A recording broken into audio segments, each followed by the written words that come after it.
Welcome to my YouTube channel. Please like and subscribe for more updates. नवंबर की ठंडी रात थी जब दोस्तों के एक समूह ने, जो सालों से नहीं मिले थे, अचानक एक रोड ट्रिप पर जाने का फैसला किया।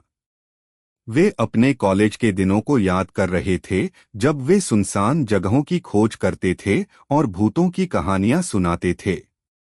इस बार उन्होंने शहर से लगभग 50 किलोमीटर दूर एक सुदूर, कथित रूप से प्रेतबाधित जंगल को चुना। स्थानीय किंवदंतियों ने चेतावनी दी थी कि जंगल शापित था और जो लोग अंधेरे के बाद प्रवेश करते थे उन्हें जंगल में भटकती आत्माओं का सामना करना पड़ता था।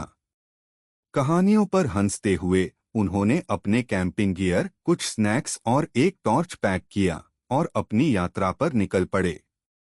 जब तक वे जंगल के प्रवेश द्वार पर पहुंचे तब तक वहां घना अंधेरा हो चुका था, केवल चांद ही थोड़ी रोशनी दे रहा था।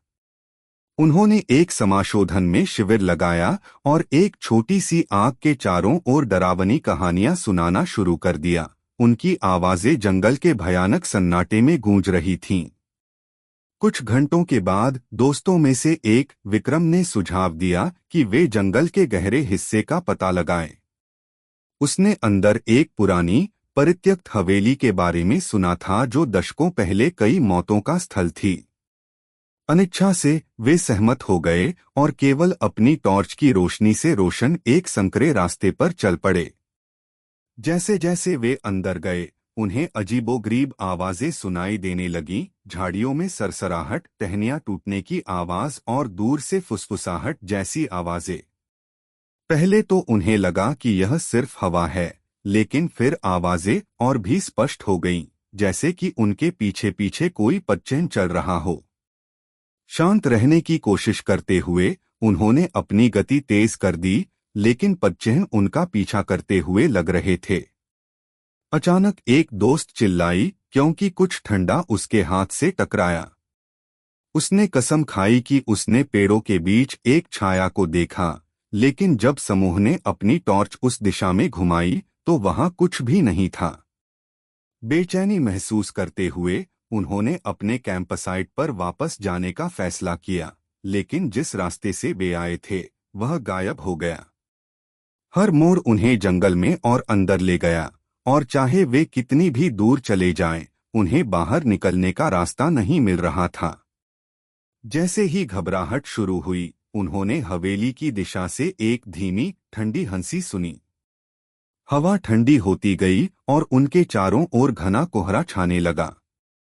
अपनी आंखों के कोने से उन्हें आकृतियां दिखाई देने लगीं, पीले, छायादार आकार पेड़ों के पीछे छिपे हुए उन्हें देख रहे थे।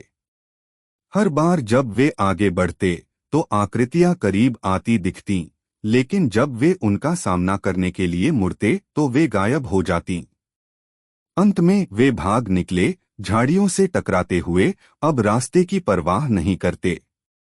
घंटों लगने के बाद वे बेदम और डरे हुए अपने कैंपसाइट में वापस लौटे। उन्होंने जल्दी से अपना सामान पैक किया और पीछे मुड़कर देखने की हिम्मत किए बिना ही चले गए। जब वे अपने घरों की सुरक्षा में पहुंचे तो उन्होंने अपने शरीर पर अजीबोगरीब चोट और खरोंचें देखीं, ऐसे निशान जिन्हें वे समझा नहीं पाए। आज तक उनमें से कोई भी इस बारे में बात नहीं करता कि उस जंगल में वास्तव में क्या हुआ था, लेकिन वे सभी एक बात पर सहमत हैं, वे उस जगह पर फिर कभी नहीं जाएंगे। Thank you for watching. Please comment what you want videos on.